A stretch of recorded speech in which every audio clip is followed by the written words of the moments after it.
Vale, deixa eu fazer uma transição assim longitudinal e a gente vir aqui para a América do Sul. Por quê? Você fez a cobertura recente da eleição do Milei, né? Acredito que foi extenuante, porque eu lembro que eu estava na PAN, você trabalhou pra caramba, eu estava na PAN no dia da apuração.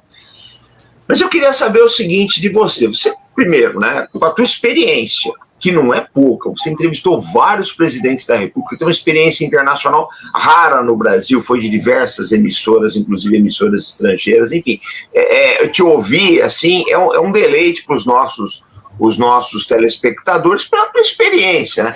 Eu queria saber o seguinte de você, tem diferença do Milei candidato para o Milei eleito agora? Como é que você acha que vão ficar os rumos da Argentina?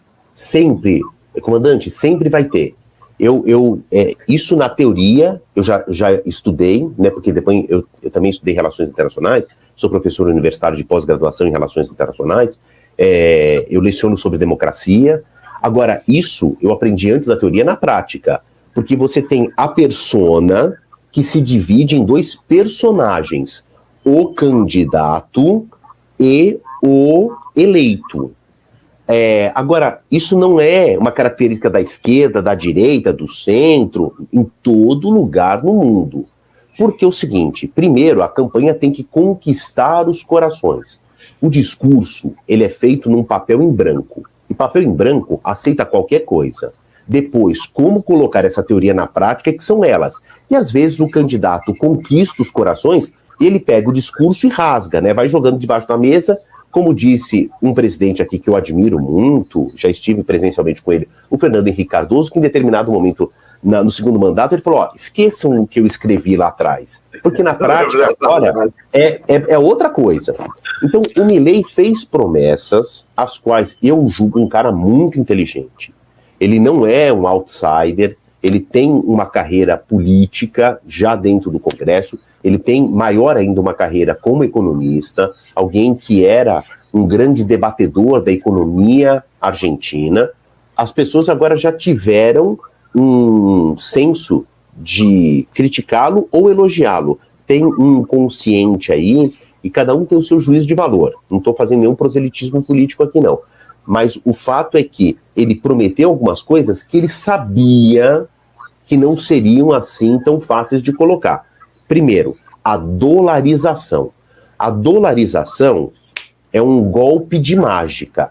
O Equador acabou com a hiperinflação dolarizando. Hoje tem outros problemas seríssimos por causa da dolarização.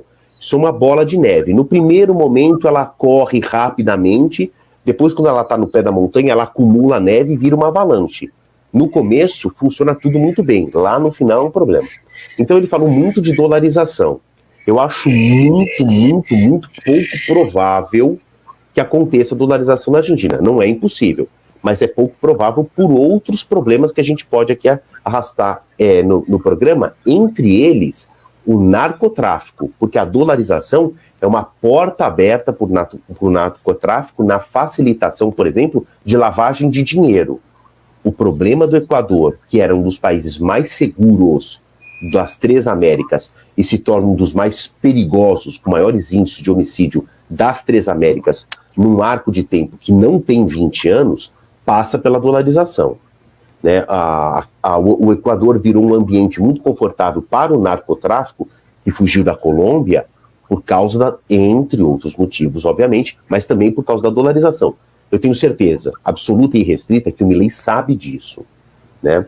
Então a dolarização eu acho pouco provável. Acabar com o Banco Central, aquilo funcionou no discurso dele, que era uma maravilha.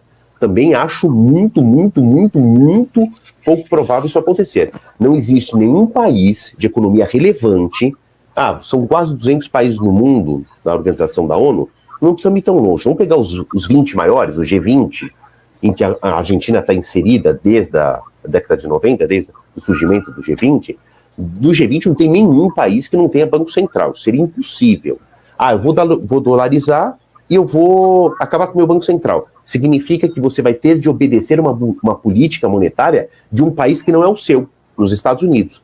Então quem vai ditar a taxa de juros do seu país é outro Banco Central.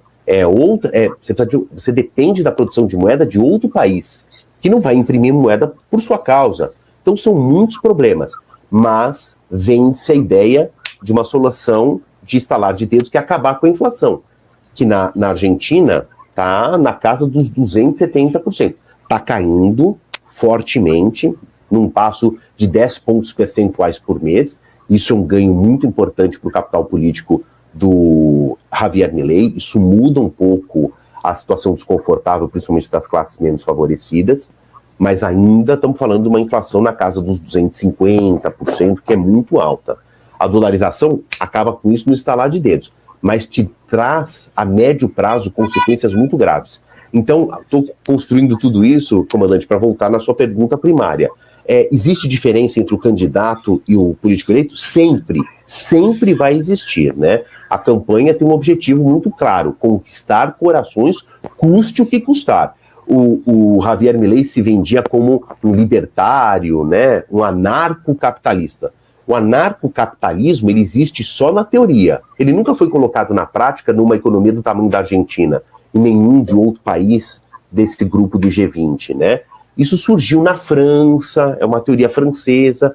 Como os economistas argentinos beberam muito de uma teoria dos economistas franceses, o Javier Milei faz parte de uma parcela muito pequena que gostou dessa teoria. De novo, é uma teoria. Isso, para ser colocado na prática, a gente nunca viu em tamanho real. Então eu acho que sim, sempre vai existir aquele político da campanha e o eleito, seja de esquerda ou de direita. E o Trump eleito, a gente vai ver isso de novo. Muita coisa que ele está prometendo agora não vai ser colocado em prática assim também no estalar de dedos, não. A gente vai ver as diferenças claras entre o candidato e o político eleito.